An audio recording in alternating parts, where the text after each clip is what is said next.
Coming up tonight on UI7 News, a campus landmark opens its doors for early voting. UI students are so eager to vote in this year's presidential election. Plus, in 2 weeks, Champaign will vote on the biggest referendum in county history. Find out what it can mean for the future of Champaign schools. And Campus Town is gearing up for the 106th homecoming at the University of Illinois. We'll talk live to a member of the homecoming committee. Your UI7 News starts right now.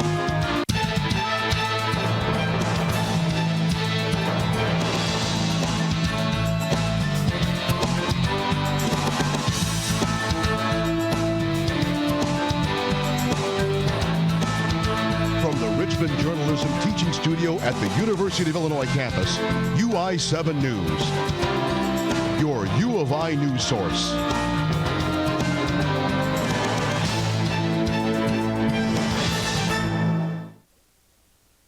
Good evening. I'm Chris Kennedy. And I'm Elise Kozel.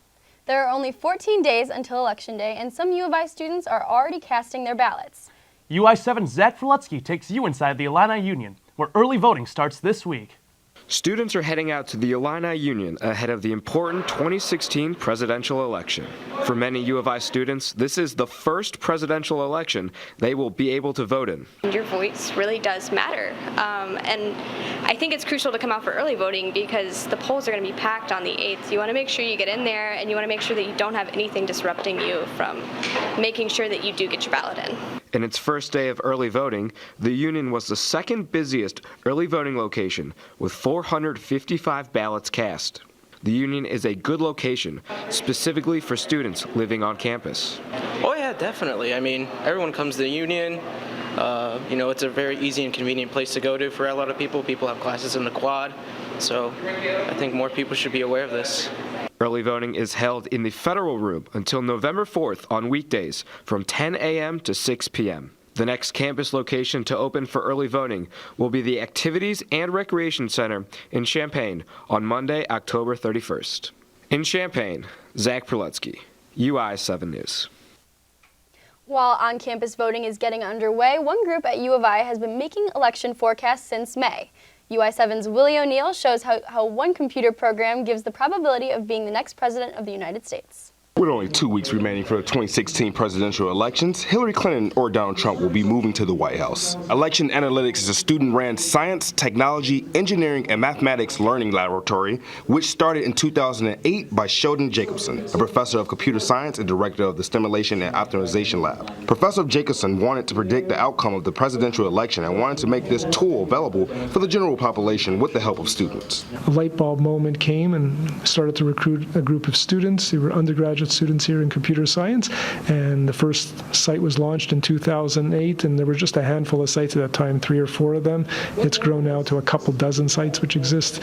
Since starting his website years ago, he has been finding the models and algorithms to correct his fixes from the past. He has been involving the students. That way they have the experience of building and taking ownership of the website and making it into a reality. Siddhartha Duri, the web designer and computer science major, stresses how the website is updated daily for accurate results and the sources used. We use a couple of sources. This year we're using Real Clear Politics. What I was working on was adding the data layer to get information from the Huffington Post's Pollster API. Now that early voting has begun and debate 3 is complete, the first candidate to reach 270 electoral votes on election night will be crowned President of the United States. The fight for California and Texas are the biggest ones. I'm currently standing here at the White House. The election analytics predicts that Secretary Hillary Clinton has a 100% probability chance of winning the next presidential election. We will see where this stands come Tuesday, November 8th. Jacobson explains why his website is more useful than others. We simply give you the facts and the numbers. It's very simple, it's very easy. If you want entertaining discussion, we suggest you go to other websites that provide that. On election night, election analytics can be used to follow hourly updates, as this source will be used to predict the next president of the United States. In Urbana, Willie O'Neill, UI7 News. Presidential candidate Hillary Clinton won mock elections at 11 area high schools with 53% of the vote. The students used ballots, tabulators, and procedures that are similar to the ones that will be used in the general election taking place in 2 weeks. Results for the other candidates were as follows. Donald Trump took home 31% of the vote, Gary Johnson had 11%, and Jill Stein took home 5%. Champaign County Clerk Gordy Holton says the student election was aimed at showing how easy voting is and encouraging lifelong voters. Students at Champaign Central and Centennial High School also voted on the $183 million school referendum. A whopping 80% voted yes, while only 20% voted no. Beyond the presidential and congressional races, November's ballot will also feature several important local referenda questions. Champaign's Unit 4 school district is proposing a $183 million referendum to improve the schools across the district. UI7's Jenny Horn tells you how the community is reacting to the biggest referendum question in county history. Nearly half of Unit 4's $183 million referendum will be put toward Central High School alone, specifically renovating their sporting facilities. Assistant Principal John Wood says the off-campus facilities are a danger to students. If you know anything about our demographics, we are 51% free or reduced. So we are sending kids that can't afford lunch, 8 blocks, 2.4 miles, 2.6 miles, 2.4 miles, 2.4 miles, 2.4 miles. And then good luck getting out. Central High School currently has no sporting facilities besides limited basketball court access. The rest of the extracurricular students are either bused or expected to walk. Here is one of the several fields Central High School students have to commute to. They must cross Springfield, University, and Green to get here, sometimes by foot and sometimes very late at night. Unit 4 Board President Chris Kleppel believes this referendum can help fix some of these broken down schools. At it, it's 6 different facilities, Central and Centennial, the 2 high schools, Edison Middle School, are one of our 3 middle schools in the district, and then 3 elementary schools, Southside, Dr. Howard, and IPA, which are the 3 remaining schools that haven't been touched by the 1% sales tax. And so really bringing those schools forward and in line with our other 9 elementary schools. In terms of the actual proposal, it meets the needs of our kids much more than what we have now. Central High School head football coach Nate Alboff says the referendum will help rebuild the community. For me, and I have kids coming up through the system as well, I want my kids to have the best, or at least on par with the best in the conference. So I'm a big proponent of it anyway, and I think, what better could you invest in your community than your education system and the buildings in it, and take pride in it. And I would love for our school to be a source of pride for our community rather than almost an eyesore in some ways. In Champaign, Jenny Horn, UI7 News. The vote on Champaign schools isn't the only important referendum question on this year's ballot.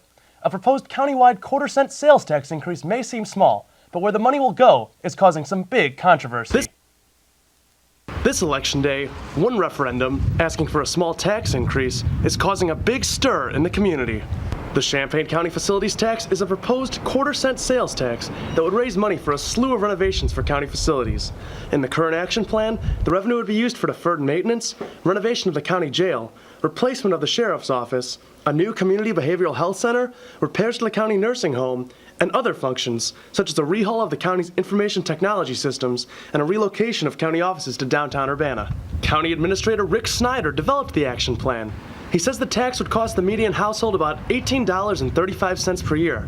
It doesn't include necessities like food, medicine, and title vehicles that would create a burden on lower-income families. Repairs for things like the courthouse, for the sheriff's office, for the nursing home, basically all the facilities that are used to deliver services to the public. The most vocal criticism of the plan comes from those who see it as a jail tax. The current action plan would renovate and expand the county's satellite jail in East Urbana, while this facility, a jail in downtown Urbana, currently remains closed. The group, Build Programs, Not Jails, has loudly opposed the tax increase. They believe it would only add to the area's incarceration problem. One activist says the action plan and then for me personally, I have a problem with sales tax that has no contract with the community members. So if you can just ask for a pool of money and then change the plan, take away the plan, add to the plan at will after you've gotten that money, I have a problem with that. The group believes that the county needs to invest in alternatives to incarceration, such as mental health and detox facilities. The plan is expected to raise $48 million. It would expire after 12 years. In Urbana, I'm Chris Kennedy, UI7 News. It's been really great weather for several days now. But that may be about to change. UI7's Jenny Horn is live in Urbana with a look at tonight's Fastcast. Hi guys, it is a beautiful evening. We're still seeing some blue skies. It is a bit chilly. I needed a jacket, but I don't think this is going to get in the way of any weekend Halloween festivities. So my favorite part is coming up. We're starting to see some fall colors, and I can't wait to see some more of that. Let's take a look at tonight's Fastcast. It's going to be a low of 46 degrees. We're going to see southeast winds from 9 to 15 miles per hour. It's a bit chilly, so you might need layers. I'll be back with a detailed look at your forecast for this weekend in a few minutes. One student group on campus is peacefully protesting in order to transform the university. We'll show you how they're working to get their demands met. And it's a big week and weekend at the State Farm Center. Coming up, you'll find out about the quick change on stage. Did you know U of I student organization Black Students for Revolution is demanding a change at Illinois. They are peacefully protesting until their demands for a transformed university are met. Many students walked out of a class with a list of demands over 1 year in the making. The Demand Coalition held a brief rally at the alma mater and then marched to the Swanland Administration Building to set their demands to the Chancellor's office. In other campus news, this week marks U of I's 106th homecoming football game. Joining us tonight is a member of the Homecoming Committee. Maura Carr is here to tell us about the week of festivities and, of course, the homecoming parade and game. Welcome aboard, Maura. Thanks for joining us. Thanks, guys. Happy to be here. Well, what can you tell us about what's in store for this week? So we have a plethora of activities. We started on Sunday with our homecoming 5K. Yesterday we handed out over 1,000 free lunches to students on the quad. Tonight is a comedy show featuring Jay Farrow, who is formerly on SNL. That's 8 o'clock on the quad. On Thursday is our homecoming barbecue in Washington Park. Friday's the parade, and then Saturday it all accumulates with the football game. So what should students be most excited about this week? I'm biased as a member of Greek Support Homecoming. I'm really excited about our barbecue. It's not just open to Greek students, but everyone across campus. And that's Thursday from 4 to 6 in Washington Park. But we also have the parade. Tonight is going to be fantastic, welcoming such a big name to campus for a hilarious 1-hour show. And we're really just hoping to get all the students excited and bring them all to the game on Saturday and really end it in such a high note with a big win against Minnesota.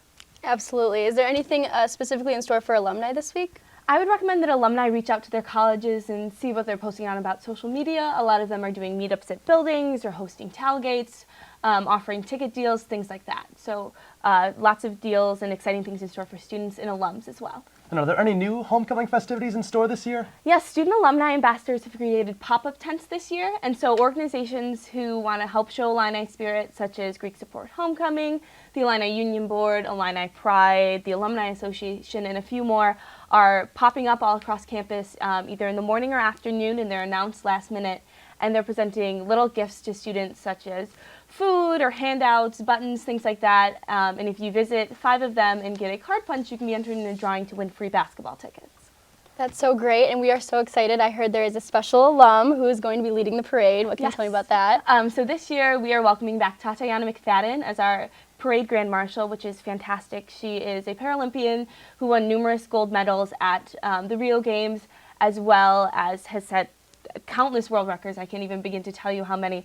So to welcome her back to campus as an alumnus and really shining example of what a great U of I education and a lot of persistence can do is so exciting. Thank you so much for that. We are so excited for this homecoming. Thank you for being here in the studio. We've had such a nice time talking with you. Thanks for having me, guys. It's been absolutely wonderful. Go Illini. Go Illini, absolutely. The parade Friday night will be along Wright Street and around the quad, and the game against Minnesota is Saturday at Memorial Stadium. There's been an outbreak of hand, foot, and mouth disease on the University of Illinois campus. Initial reports cited 60 cases, but there have been more than 10 cases reported in the last few days, bringing the tally up to more than 70 infected individuals. McKinley Health Center Director Robert Palinkas told the Daily Illini that it's the first significant outbreak of the disease on campus. Cases are common among children, but among college students, pretty rare. The viral infection is mostly associated with children under the age of 5 and is spread through close physical contact, coughing, sneezing, kissing, and contact with common surfaces. There are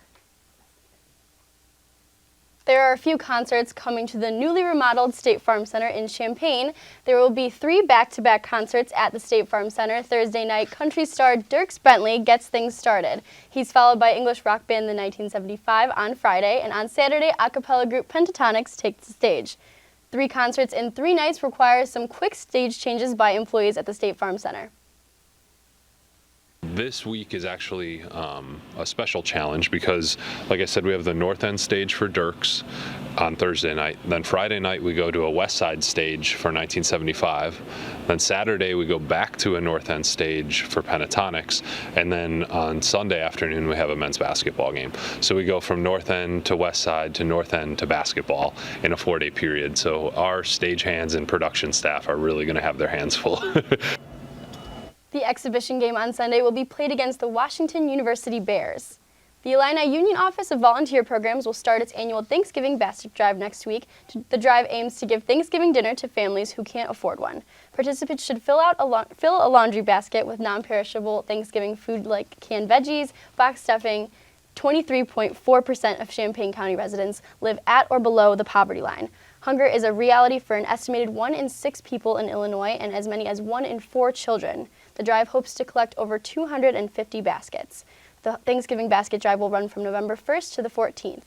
The baskets can be dropped off in room 289 at the Illini Union, and all donations will benefit the Stone Creek Church in Urbana. Well, it's been some great weather this week. It may change tomorrow, though. We'll be back to look at your weather. We're getting into late October, and Halloween weather is bringing some spine-tingling chills and maybe some rain. Let's check in with UI7's Jenny Horn to see what's in your forecast. You stepped outside this morning, you could tell it's a bit colder than it has been. This could be an indicator that fall weather is here to stay. Taking a look at the radar, you can see the South and North Dakotas. There's a front pushing down all the way to Chicago. Luckily not hitting us yet, but we can see some of that hitting us tomorrow. So taking a look at our local temperatures now, as you can see across the board, we have pretty much high 50s. Luckily for Springfield, they are the warmest region in our local area. They are 60 degrees right now, so that's pretty nice.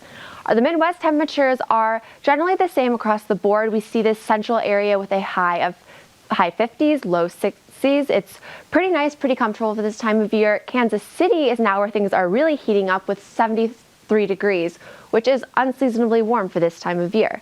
Now our national temperatures, as you can see, the East Coast is pretty seasonal, pretty fall. It's 48 degrees in New York, 50 degrees in Cleveland, 50 degrees in Indianapolis. On the West Coast, of course, it's always a bit nicer. We see 87 degrees in Phoenix and 79 in Dallas, so pretty warm. Now tonight we're going to see that it's going to be 46 degrees, so it's brisker than what we've been used to, and the southeast winds are going to be 9 to 15 miles per hour. So if you're outside tonight, it's going to be chilly. Tomorrow is going to be a bit nicer with 66 degrees, but we're going to see a chance of rain, 20% in the middle of the day, that increases to 70% at night. Now the 5-day forecast, we're going to see obviously the rain tomorrow with 66 degrees, a low of 48. Thursday is going to be a bit chillier. Sun is going to try to peek through, but it's going to be mostly cloudy with a low of 43. Friday, we see another chance of rain with a high of 69, a low of 57.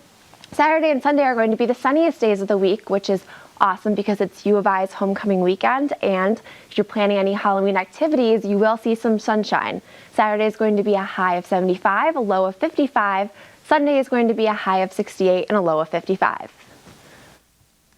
Like I said, it's going to be absolutely beautiful weather for the homecoming game this weekend, so we're so lucky. Thanks so much, Jenny. Yeah, joining us now is Kelsey Lubatkin with UI7 Sports. Thanks, guys. Tonight on UI7 Sports, a historical moment in Chicago Cubs history as they head to the first World Series game. Plus, you'll hear from head coach Lovie Smith on what he expects for this weekend's homecoming game. Having a bad day? Well, it has to be better than the day this Swiss driver was having when he was forced to chase his own car down a highway after it took off on its own. According to police, the man had parked along the side of the roadway to talk to a truck driver when his car just decides, all right, I'm out. The man eventually caught up to his runaway ride, but not before it banged up a guardrail and a traffic sign. Police are now looking for the man who's been identified to answer for the damage. Speaking of drivers, I've heard of drivers in traffic jams getting the bird, but it's not every day it's such an exotic one. An emu was caught on camera running loose on an Arizona freeway, grinding traffic to a halt. State troopers responded and got some up-close and personal time with the 6-foot bird before lassoing it and getting it safely on a trailer. And saved the weirdest driver-related video for last. A man dressed as a tree disrupted traffic in Portland, Maine when his bizarre act branched out into the roadway. Performance art? Protest? Police? were stumped. Motivations aside, the cops tried to let him off with a warning, telling him to make like a tree and, But like a sap, the man persisted, at which point he was arrested. He's been identified as, and I swear I'm not making this up, Asher Woodworth. For Take a Look at This, I'm Jeremy Roth. Cubs fans, tonight is the night that you have all been waiting for. Tonight, the Chicago Cubs will hit the field for their first World Series game in 71 years against the Cleveland Indians. On Monday, the Chicago Cubs were in Cleveland for their workout in preparation for the 2016 World Series, one that could go down in history. Last weekend, the Cubs' win marked their first National League pennant since 1945. The Cubs have not won the World Series in 108 years. As for the Indians, their last World Series win came in 1948. This World Series exhibition is a matchup guaranteed to end one of the longest championship droughts in baseball history. The Cubs and Indians have never met in the postseason.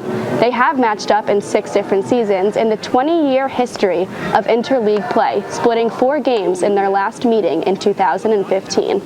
Chants were heard all across U of I's campus following the Cubs' win this weekend. Here are some of the reactions from fans. It's like a dream. Like, no one was expecting that. Like, when I went home this weekend, I saw that, I went nuts because, like, we did all this. We won 103 games just without Schwarber, and he's so good, and it'll be good when we get him back. I think the Cubs are going to take it. They seem like they're really into it, and Baez is like one of the best receivers, catchers. He does everything, and I feel like it's actually going to happen this year. Homecoming is quickly approaching, and the Fighting Illini are gearing up to play the Minnesota Golden Gophers this Saturday. Doors will open to fans at 9:30 a.m. with kickoff intended for 11 a.m. The Illini are coming off this weekend with a loss to the number 3 Michigan Wolverines. The Fighting Illini were forced to start their third-string quarterback, Jeff George, while Wes Lunt and Chance Crouch sat out. George had his first start debut against Michigan, but moving forward, it is still unknown as to who will be the starting quarterback against Minnesota this weekend, after being outscored offensively 41-8 points. George's first career touchdown pass came in the 4th quarter with a big assist from Malik Turner. As for this homecoming weekend, the Illini are 6-point underdogs against the Golden Gophers. Lovie Smith expects for his offensive line to have changes and mentions that it will be another Big Ten challenge. They play, good football. Defensively they play hard, run around, and that's the first thing you look at. How hard does the team play? They do. Don't do a lot of different things, but what they do well. The Fighting Illini men's basketball team is tuning up for their exhibition game this Sunday against Washington University. The team held an open practice today in preparation for this exhibition game. Tracy Abrams is returning to the courts this season after 2 years of injuries. He was first redshirted in the 2014 season for tearing the ACL in his right knee. Abrams was redshirted again in the following 2015 season after tearing his Achilles tendon in his left leg. Also to be seen on the court this season is senior Malcolm Hill, who was named second team in the All Big Ten Conference. Hill mentions that he is excited for a fresh start to the season after improving his gameplay during his offseason. Excited about just playing against different competition. Just because we've been battling each other for the past 2 or 3 months, I think it'll just be good for us to, face some different competition and to see where we're at, as a team. I took out of that in Los Angeles is being able to do the little things better, whether that's defending or playing good without the basketball. I think that's the biggest thing I picked up from that. To close out the season, the Illini girls soccer team will have their final regular season game against the Northwestern Wildcats. The game will be held tomorrow night at 7:30 p.m. in Evanston. The Illini are coming off of a double overtime scoreless draw against the Wisconsin Badgers.